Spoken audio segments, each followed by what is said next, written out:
ఓం నమో వెంకటేశాయ. నారాయణం నమస్కృత్య నరం చైవ నరోత్తమం దేవీం సరస్వతీం వ్యాసం తతో జయముదీరయేత్. మహాభారతాంతర్గతంగా ఉద్యోగ పర్వ అనే అంశాన్ని మనం అధ్యయనం చేసుకుంటూ ఉన్నాం. అందులో భాగంగా 13వ అధ్యాయాన్ని మనం ప్రస్తుతం అధ్యయనం చేసుకుంటూ ఉన్నాం. అందులో భాగంగా నిన్నటి రోజున చెప్పినటువంటి శ్లోకాన్ని ఒకసారి అనుసంధానం చేసుకుని అనంతర శ్లోకాన్ని ఆరంభించుకుందాం. తత్రాశ్వమేధస్సు మహాన్ మహేంద్రస్య మహాత్మనః వవృతే పావనార్థం వై బ్రహ్మహత్యాపహో నృప అని శ్లోకం నిన్నటి రోజు మనం చెప్పుకున్నాం. దీని యొక్క అర్థాన్ని కూడా తెలుసుకున్నాం. ఒకసారి స్మరించుకుని అనంతర శ్లోకారంభం చేద్దాం. ఈయన బ్రహ్మహత్య నుంచి ఈయన్ని విముక్తుడిని చెయ్యాలి, ఆ పాపం నుంచి ఇతన్ని విముక్తుడిని చెయ్యాలి ఇంద్రుణ్ణి. అతన్ని శుద్ధి చేయడం కోసము బ్రహ్మహత్యాపహ అంటే బ్రహ్మహత్యని తొలగించేటటువంటి సుమహాన్ చాలా గొప్పదైనటువంటి అశ్వమేధం అనే పేరు కలిగినటువంటి కర్మ, ఆ కర్మని చాలా గొప్పగా అక్కడ ఆచరించాడు ఆయన, వవృతే అనుష్ఠించాడు ఆయన. తత్రాశ్వమేధస్సు మహాన్ మహేంద్రస్య మహాత్మనః వవృతే వై పావనార్థం బ్రహ్మహత్యాపహో నృప విభజ్య బ్రహ్మహత్యాంతు వృక్షేషు చ నదీషు చ పర్వతేషు పృథివ్యాం చ స్త్రీషు చైవ యుధిష్ఠిరా. విభజ్య బ్రహ్మహత్యాంతు వృక్షేషు చ నదీషు చ పర్వతేషు పృథివ్యాం చ స్త్రీషు చైవ యుధిష్ఠిరా. మరి ఈ బ్రహ్మహత్యని అశ్వమేధ కర్మ ద్వారా ఇతని నుంచి తొలగించారు. అయితే ఇతని నుంచి బయటకు వచ్చేసినటువంటి బ్రహ్మహత్య ఎవరిని చేరింది, ఆ బ్రహ్మహత్యని ఎవరెవరికి పంచారు అనే విషయాన్ని ఈ శ్లోకంలో మనకి చూపిస్తూ ఉన్నారు. విభజ్య బ్రహ్మహత్యాంచ విభాగం చేసేసారట. మొత్తము ఈ బ్రహ్మహత్యనంతా విభాగం చేసేసి వృక్షేషు నదీషు చ వృక్షానికి ఒక భాగము, నదులు యందు ఒక భాగము, పర్వతముల యందు ఒక భాగము, పృథివీ యందు ఒక భాగము, స్త్రీషు చ ఒక భాగము, మొత్తం 5 భాగాలుగా విభాగం చేసి ఈ బ్రహ్మహత్యని మొత్తం 5కి పనిచేశారు ఆయన. పనిచేసింది కాబట్టి బ్రహ్మహత్య కర్మ ద్వారా ఈ బ్రహ్మహత్యని తొలగించినప్పటికీ ఇది బయటికి వచ్చిన తర్వాత ఈ పాపం ఎవరు మోయాలి? ఈ పాపం కేవలం కర్మ ద్వారా ఇతడు శుద్ధుడయ్యాడు, కానీ ఈ పాపం ఏమవుతుంది? ఎవరో ఒకరు భరించాల్సిందే. కాబట్టి వీళ్ళు వరాన్ని కోరి ఈ 5గురు కూడా అంటే వృక్షములు, నదులు, అలాగే పర్వతములు, పృథివీ, స్త్రీలు, వీరు 5గురు కూడా ఒక వరాన్ని కోరి ఈ బ్రహ్మహత్యని వాళ్ళు పొందారట. అనంతరం సంవిభజ్య చ భూతేషు విసృజ్య చ సురేశ్వర విజ్వరో ధూత పాపాత్మా వాసవో భవదాత్మవాన్. సంవిభజ్య చ భూతేషు విసృజ్య చ సురేశ్వర విజ్వరో ధూత పాప్మా చ వాసవో భవదాత్మవాన్. సంవిభజ్య చ భూతేషు అంటే ఎప్పుడై భూతములన్నిటికీ కూడా అందరు ప్రాణులకి కూడా ఈ మొత్తం విభాగం చేసేసాడు. విభాగం చేసేసి విడిచిపెట్టేశాడు. మొత్తం పూర్వం చెప్పిన శ్లోకంలో ఏవైతే మనం చెప్పామో ఈ విభాగం చేసి వారి అన్నిటి యందు కూడా బ్రహ్మహత్యని విడిచిపెట్టిన తర్వాత ఈయనకేమైంది? విజ్వరో ధృతపాప్మాచ విజ్వర అంటే విగత జ్వర. ఆయనకి శరీరంలో ఇప్పుడు జ్వరం లేదు ఇంకా, అంటే ఆ తాపాన్ని ఈయన విడిచిపెట్టాడు. ఈ కర్మ ద్వారా బయటకు వచ్చినటువంటి పాపాన్ని విభాగం చేసి ఈ 5గురికి ఇచ్చేసాడు కాబట్టి ఈయన విజ్వరుడయ్యాడు. అలాగే ధూత పాప్మ ఈయన పోగొట్టబడినటువంటి పాపము కలిగిన వాడయ్యాడు. ఇప్పుడు ఈయన శరీరం అంతా నిర్మలమైంది, పాపలేపం లేదు ఇప్పుడు. విజ్వరో ధూత పాప్మాచ వాసవో భవదాత్మవాన్ అంటే స్వరూపాన్ని పొందేట. అంటే ఇంతవరకు స్వరూపం లేదా అంటే స్వరూపం ఉంది, కానీ అది ఈ బ్రహ్మహత్యతో కూడి ఉన్నటువంటి స్వరూపం కాబట్టి ఇప్పుడు ఈ కర్మల ద్వారా ఈ అశ్వమేధ కర్మ ద్వారా ఆ మలినానంతా పోగొట్టుకుని అది ఇతరులు మొత్తం ఎవరైతే వరాన్ని పొంది ఈ బ్రహ్మహత్యని మోస్తానని చెప్పారో వాళ్ళందరూ కూడా బ్రహ్మహత్యని వాళ్ళ దగ్గర విడిచిపెట్టి ఈయన స్వస్వరూపం అంటే శుద్ధమైనటువంటి దోషరహితమైన స్వరూపాన్ని పొందాడు ఆయన.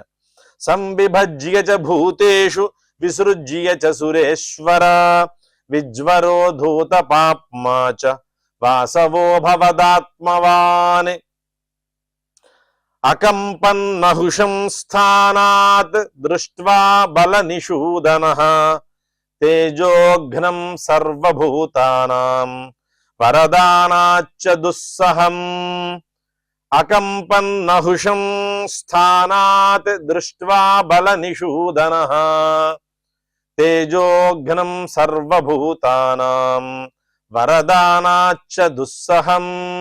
ఎప్పుడైతే శుద్ధుడయ్యాడో, స్వస్వరూపాన్ని పొందాడు, వెంటనే స్వస్థానానికి చేరాడు, స్వర్గస్థానానికి వెళ్ళాడు. వెళ్ళిన తర్వాత ఆ స్థానంలో ఆ నహుషుణ్ణి చూసేట ఆయన.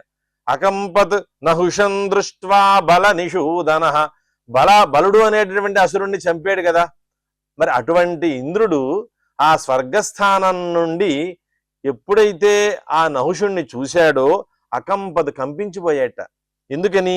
తేజోఘ్నం సర్వభూతానాం, సర్వప్రాణుల యొక్క తేజస్సుని కూడా హననం చేసేసాడు ఆయన, అంటే నాశనం చేశాడు. అంటే సర్వభూతముల యొక్క తేజస్సుని ఆయనే పొందాడు మాట. తేజోఘ్నం సర్వభూతానాం వరదానాచ్చ దుస్సహం. మరి అన్ని వరాల్ని పొందాడు కాబట్టి ఇతన్ని మనము సహించడానికి శక్యం కానిటువంటి వాడు, మనం అతన్ని ముట్టుకోవడానికి ఏమాత్రము శక్యం కానిటువంటి స్వరూపుడు ఆయన నహుషుడు. అటువంటి వాడిని నేను ఏమీ చేయలేను అనే అభిప్రాయంతో ఆయన ఏం చేశాడంటే కంపించిపోయాడు. అకంపన్నహుషం స్థానాదృష్ట్వా బల నిషూదనః తేజోఘ్నం సర్వభూతానాం వరదానాచ్చ దుస్సహం. తతః శచీపతిర్దేవః పునరేవ వ్యనశ్యత అదృశ్య సర్వభూతానాం కాలాకాంక్షీ చచారః. తతః శచీపతిర్దేవః పునరేవ వ్యనశ్యత అదృశ్య సర్వభూతానాం కాలాకాంక్షీ చచారః. ఎప్పుడైతే దుస్సహం అన్నాం కదా, అంటే అతని యొక్క శక్తిని తట్టుకునే సామర్థ్యం లేకపోవడం దుస్సహం అంటే, అవతలవాడి యొక్క శక్తిని మనము స్పృశించే శక్తి లేకపోవడం. అటువంటి నహుషుణ్ణి చూసి ఎప్పుడైతే కంపించిపోయాడో ఈయన ఏం చేశాడు? శచీపతి వెంటనే ఈయన వ్యనశ్యత, నశించిపోయాట, అంటే కనిపించకుండా పోయాడు, మరణించాడని చెప్పకూడదు.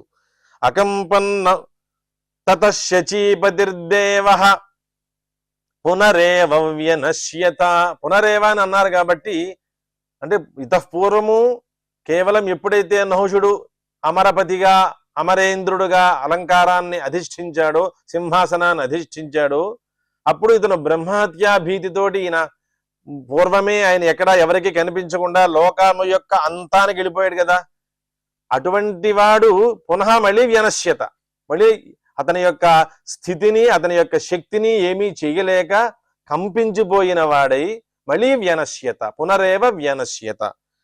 తతః శచీపతిర్దేవః పునరేవ వ్యనశ్యత అదృశ్య సర్వభూతానాం. ఏ ప్రాణికి కూడా కనిపించలేదు ఇంకా. అదృశ్య సర్వభూతానాం కాలాకాంక్షీ చచారః.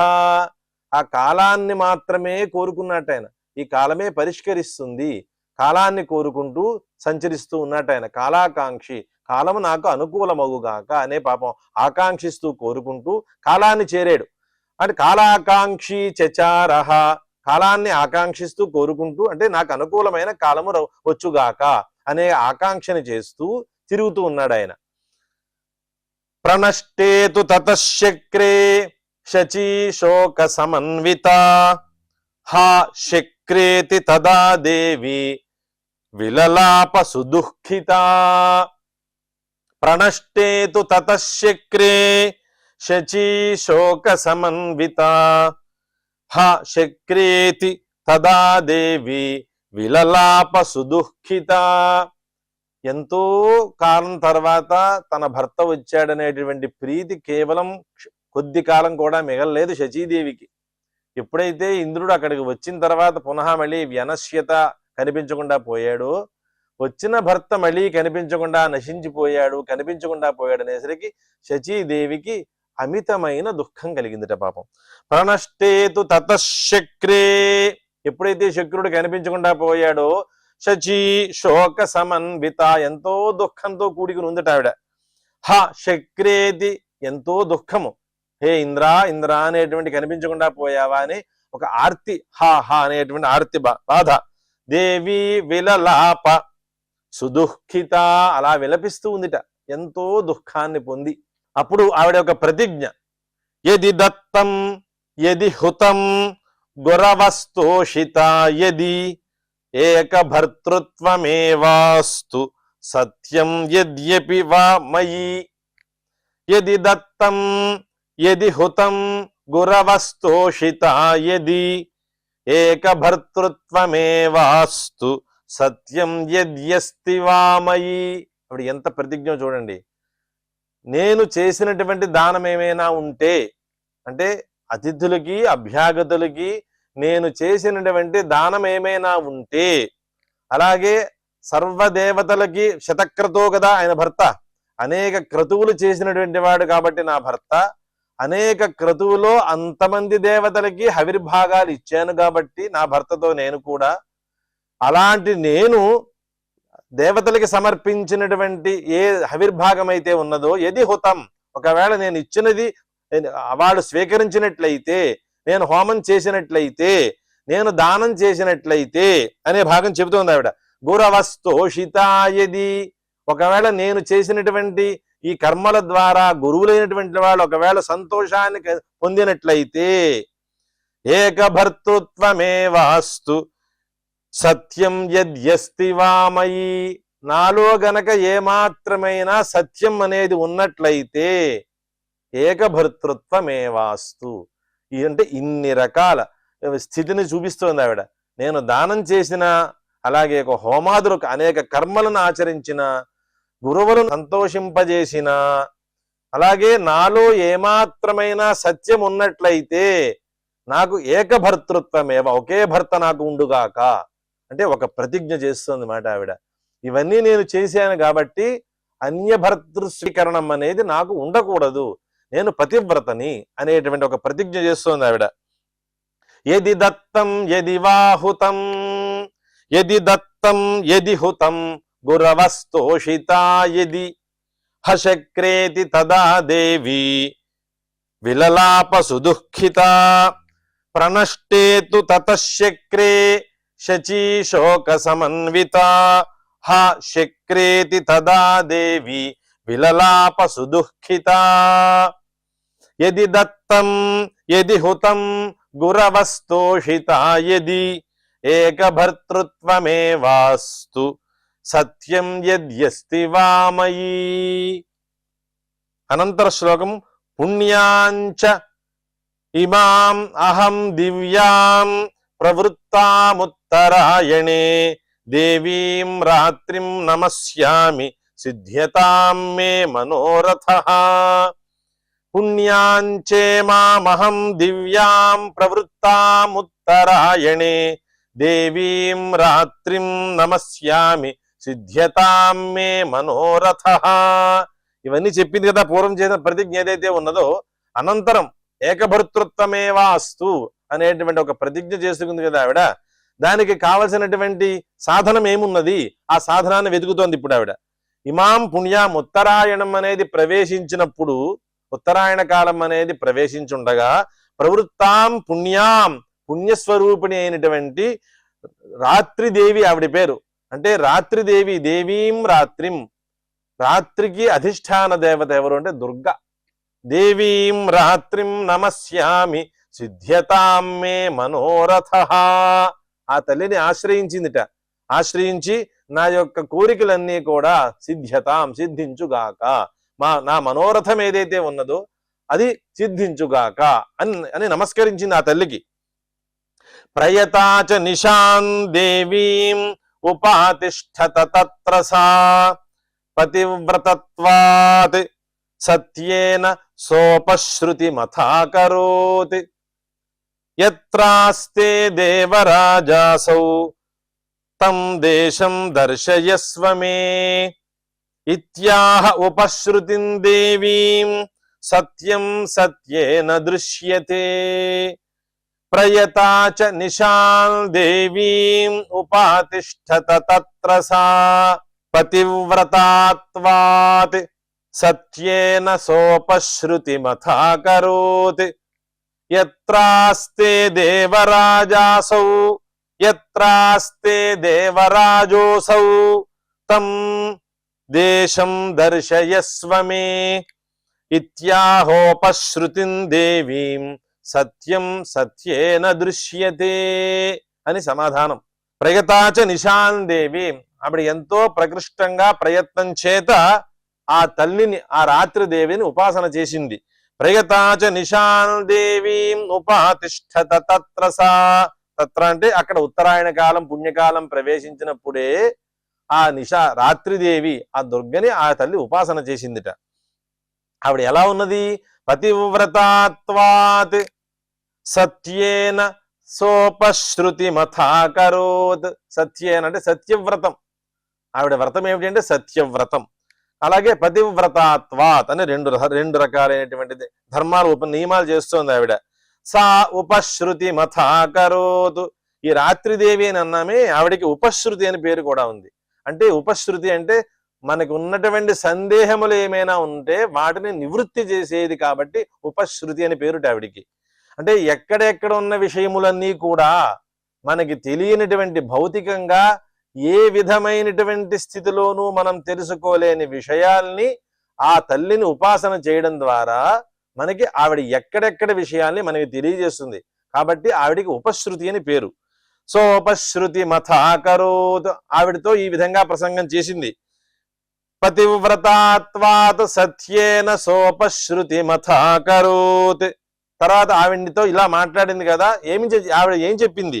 యత్రాస్తే దేవరాజోసౌ, అమ్మా ఎక్కడైతే దేవరాజుడైనటువంటి ఇంద్రుడు ఎక్కడైతే ఉన్నాడో తం దేశం దర్శయస్వ మే, అతడు ఉన్నటువంటి ఆ స్థానాన్ని నాకు చూపించు అని ప్రార్థన చేసింది. ఇత్యాహ ఉపశ్రుతిం దేవీం, ఆ విధంగా ఆ తల్లిని అడిగిందిట.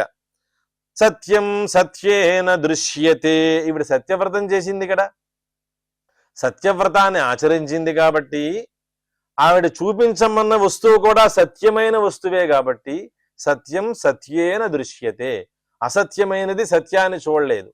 కాబట్టి ఈవిడ సత్యవ్రతాచరణలో ఉంది కాబట్టి ఈ సత్యవ్రతాచరణం ద్వారా, అలాగే పతివ్రతాత్వాత్ అనే ధర్మం కూడా ఉంది కాబట్టి ఈ రెండిటి చేత కూడా ఆ సత్యస్వరూపాన్ని నువ్వు చూస్తావు, చూడబడుతుంది. ఆ సత్యస్వరూపము నీ చేత చూడబడుతుంది, నువ్వు చూస్తావని చెప్తున్నాడు ఆయన. ప్రయతాచ నిశాన్ దేవీం ఉపాతిష్ఠత తత్ర సా పతివ్రతాత్వాత్ సత్యేన సోపశ్రుతిమథాకరోత్ యత్రాస్తే దేవరాజోసౌ తం దేశం దర్శయస్వ మే ఇత్యాహోపశ్రుతిం దేవీం సత్యం సత్యేన దృశ్యతే. ఈ విధంగా ఆ తల్లి సమాధానం చెప్పింది. సత్యమైనటువంటి వ్రతాన్ని ఆచరిస్తున్నావు కాబట్టి నువ్వు ఆ సత్యాన్ని నువ్వు చూస్తావు అని చెప్పారు. దీంతో ఇది శ్రీ మహాభారతే ఉద్యోగ పర్వణి సేనోద్యోగ పర్వణి ఉపశ్రుతి యాచనే త్రయోదశోధ్యాయ. ఇది ఉపశ్రుతిని, ఆ అమ్మవారిని యాచించింది కాబట్టి శచీదేవి ఈ అధ్యాయం అంతా కూడా ఆ ప్రసంగం జరిగింది. అనంతరము 14వ అధ్యాయం. దీనికి ఇంట్రొడక్షన్ ఏముంది అంటే, ఇంద్రుణ్ణి కలుసుకుంది కాబట్టి ఈ అధ్యాయం అంతా కూడా ప్రధాన ఇంట్రొడక్షన్. ఇంద్రాణి శచీపతిని కలుసుకోవడం అనేది ప్రధానంగా చెబుతూ అంతర్గతంగా అనేక విషయముల్ని మనకు ఉపదేశం చేస్తూ ఉన్నారు. శల్య ఉవాచ అథైనాం రూపిణీం సాధ్వీం ఉపాతిష్ఠదుపశ్రుతి తాం వయోరూప సంపన్నాం దృష్ట్వా దేవీం ఉపస్థితాం. ఇంద్రాణి సంప్రహృష్టాత్మా సంపూజ్యైనం యథాబ్రవీత్ ఇచ్ఛామి త్వామహం జ్ఞాతుం కాత్వం బ్రూహి వరాననే. అథైనాం రూపిణీం సాధ్వీం ఉపాతిష్ఠదుపశ్రుతి. సాధ్వి అయినటువంటి మరి ఈ విధంగా ప్రార్థించింది కదా, ఆ స్థానాన్ని చూపించు తల్లి అని ఆ ఉపశ్రుతిని రాత్రిదేవిని అడిగింది కాబట్టి ఆమె ఏం చేసింది, ఆ ఉపశ్రుతి ఈమె దగ్గరకు వచ్చింది. సాధ్వీం రూపిణీం, సాధ్వి అయినటువంటిది చక్కటి సౌందర్య స్వరూపుడైనటువంటి ఆ అమ్మవారి శచీదేవి దగ్గరికి వచ్చింది.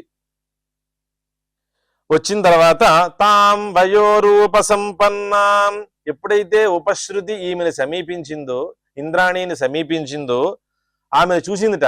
ఆమె ఎలా ఉంది, తాం వయోరూప సంపన్నాం, వయస్సు చేత, ఆవిడికి వయస్సు తరగడం అనేది లేదు కదా, నిత్య యవ్వనం.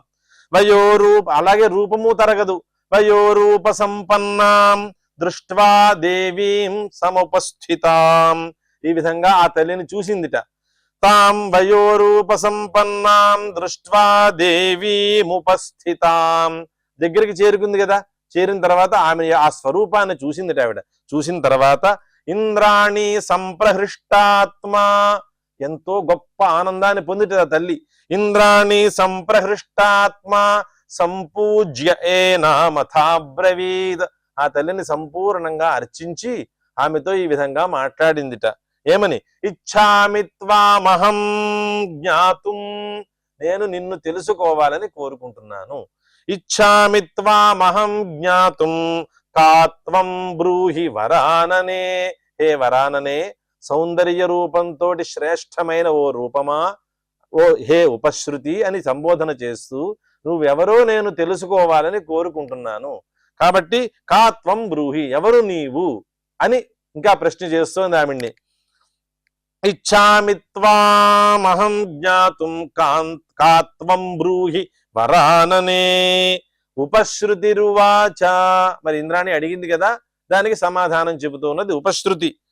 ఉపశ్రుతిరహం దేవి తవాంతికముపాగత దర్శనం చైవ సంప్రాప్త తవ సత్యేన భామిని. ఉపశ్రుతిరహం దేవి తవాంతికముపాగత దర్శనం చైవ సంప్రాప్త తవ సత్యేన భామిని. తల్లి, నేను నీ దగ్గరకు వచ్చాను, నా పేరు ఉపశ్రుతి అని చెప్తోంది, ఆవిడ పరిచయం చేసుకుంటోంది. నేను ఎక్కడికి వచ్చాను, తవాంతికం, నీ సమీపానికే వచ్చాను నేను. తవాంతికముపాగత, కాబట్టి దర్శనం చైవ సంప్రాప్త, నువ్వు నా దర్శనాన్ని కూడా పొందావు. దర్శనం, నేను నీ సమీపానికి వచ్చాను, నువ్వు నన్ను చూసావుగా.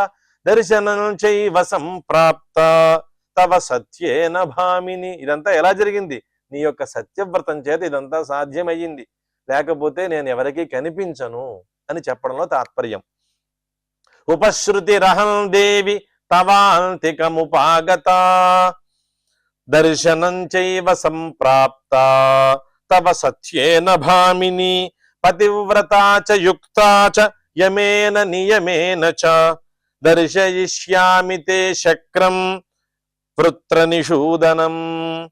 పతివ్రతా చ యుక్తా చ యమేన నియమేన చ దర్శయిష్యామి తే శక్రం దేవం వృత్రనిషూదనం. ఈ శ్లోకంతో ఈ రోజు సమాప్తి చేసుకుంటూ అనంతర శ్లోకంతో మళ్ళీ రేపు ప్రారంభం చేసుకుందాం. శ్రియః కాంతాయ కళ్యాణ నిధయే నిధయేర్థినాం శ్రీ వెంకట నివాసాయ శ్రీనివాసాయ మంగళం.